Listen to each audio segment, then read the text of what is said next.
Yemen के हमलों से भारत को भी तगड़ा नुकसान हो रहा है। अब आप सर खुजाएंगे कि भाई साहब ऐसा क्यों, तो मैं आपको बताता हूँ कि ऐसा क्यों। मेरे दोस्तों, रेड सी में भारत भी सबसे ज्यादा अपने जहाजों को भेजता था और सामान मंगवाता था, और भारत बड़ी चालाकी से यूक्रेन और रूस की जंग का फायदा उठाते हुए रशिया से भारी मिकदार में तेल खरीद रहा था। कच्चा तेल उसको रिप्रोड्यूस करके यूरोप के मुल्कों में बेचता था, और यूरोप पहुंचने के लिए इसी रेड सी यानी बहर अहमर का इस्तेमाल भारत करता था। समझ गए होंगे आप, यही हुआ है रेड सी में। जब भारत जा ही नहीं रहा तो फिर होगा क्या।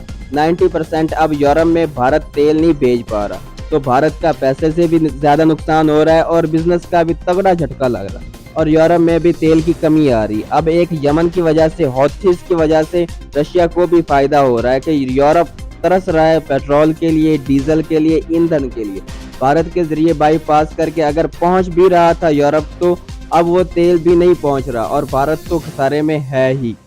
ब्राजील के प्रेसिडेंट लौला ने कहा कि इसराइल जेनोसाइड कर रहा है, इसको फौरन बंद किया जाए। इसके बाद इसका मतलब नाजायज बाप को बुरा लगा इसराइल के, और फिर अमेरिकी ऑफिशियल ने साफ साफ कहा कि हम प्रेसिडेंट लौला की बात से सहमत नहीं है, इसराइल कोई जेनोसाइड नहीं कर रहा।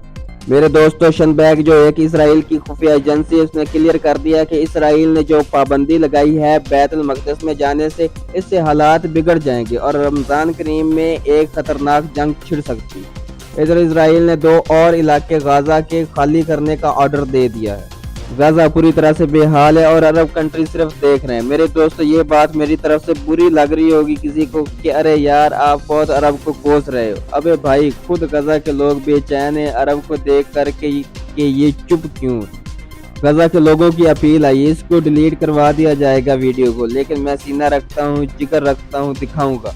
गाजा के लोगों ने कहा कि हम जीना चाहते हैं, हमें जीने दिया जाए, हम अमन चाहते हैं, हम अपना मुस्तकबिल चाहते हैं, और हम इन अरब कंट्री से अपील करते हैं कि इन फेयर करो, कुछ तो बोलो। देखिए,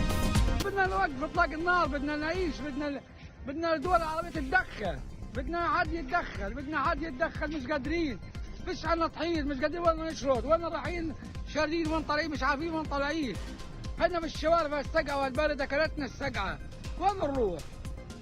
وين نروح؟ بطالب انه من الله، بطالبش من الدول العربيه، بطالب من الله قبل الدول العربيه انه حد يقفلنا وقفلنا.